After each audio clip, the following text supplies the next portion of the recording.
ఇబ్బంది పెడుతూ ఉంటాడు. దాంతో మహాలక్ష్మి లేచి, "ఏయ్! ఏం చేస్తున్నావు? దయచేసి నన్ను వదులు" అంటూ వెంటనే డోర్ దగ్గరికి వెళ్ళి డోర్ తీసి వెళ్ళిపోవాలని ప్రయత్నిస్తూ ఉంటుంది.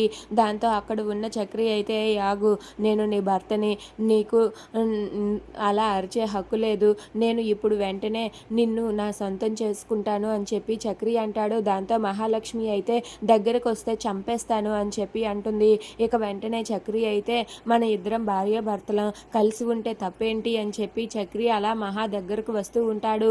అలా మహాలక్ష్మి డోర్ తీయబోతూ ఉంటే చక్రి అడ్డుకుంటాడు. ఇక మహాలక్ష్మి వెంటనే పెద్ది పెద్ది అంటూ చాలా గట్టిగా అరుస్తుంది. ఇక అక్కడ ఉన్న మాధవ, కేశవ అలాగే కన్నా వీళ్ళందరూ కూడా పరిగెత్తుకుంటూ అక్కడికి వస్తారు. ఇంతలో మహాలక్ష్మి అయితే ఆ చక్రిని పక్కకు నెట్టేసి డోర్ లాక్ తీస్తుంది. ఇక డోర్ తీయగానే అక్కడ ఉన్న మాధవ, కేశవ అలాగే కన్నా వీళ్ళు ముగ్గురు కూడా లోపలికి వచ్చి, "ఏమైంది ఏమైంది" అని చెప్పి లోపలికి వచ్చి చూస్తారు. ఇంతలో నారాయణ కూడా వచ్చి, "ఏమైందమ్మా" అని చెప్పి అక్కడ ఉన్న మహాలక్ష్మిని అడుగుతూ ఉంటాడు.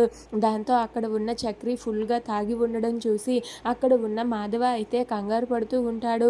ఇక మహాలక్ష్మి ఇలా అంటూ ఉంటుంది, "నీకు నాకు పెళ్ళయింది, కలిసి ఉంటే తప్పేంటి? నేను నీ భర్తని, నాకు అన్ని హక్కులు ఉన్నాయి అని అంటున్నాడు" అని చెప్పి మహాలక్ష్మి ఏడ్చుకుంటూ ఆ తలుపు చాటున దాక్కుని ఏడుస్తూ ఉంటుంది. అది విని మాధవ అయితే చాలా బాధపడుతూ ఉంటాడు.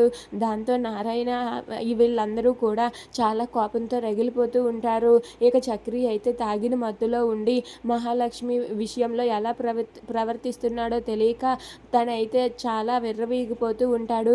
వెంటనే మాధవ చక్రిని బయటికి లాక్కొని వస్తాడు.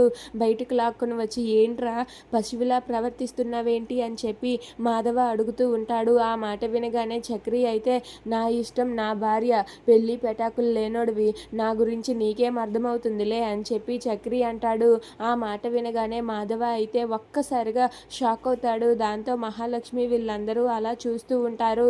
అయినా నేను నా భార్యతో కలిసి ఉంటే తప్పేంటి అని చెప్పి అక్కడ ఉన్న చక్రి అంటూ ఉంటాడు. ఆ మాట వినగానే వెంటనే మాధవ అయితే చక్రిని కొట్టడానికి చెయ్యెత్తుతాడు.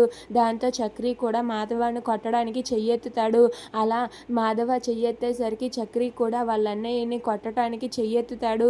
ఇక ఇదంతా చూసి అక్కడ ఉన్న కన్నా, కేశవ అలాగే అక్కడే ఉన్న నారాయణ అయితే షాక్ అయ్యి అలా ఉండిపోతారు. ఇక మహాలక్ష్మి అయితే చక్రి అలా చేసినందుకు చాలా బాధపడుతూ ఏడుస్తూ ఉంటుంది. అలా మహాలక్ష్మి వెంటనే భయపడిపోయి చాలా బెంగ పెట్టుకొని ఏడుస్తూ కన్నీళ్లు పెట్టుకుంటుంది. అది చూసి నారాయణ అలాగే మాధవ చాలా బాధపడుతూ ఉంటారు.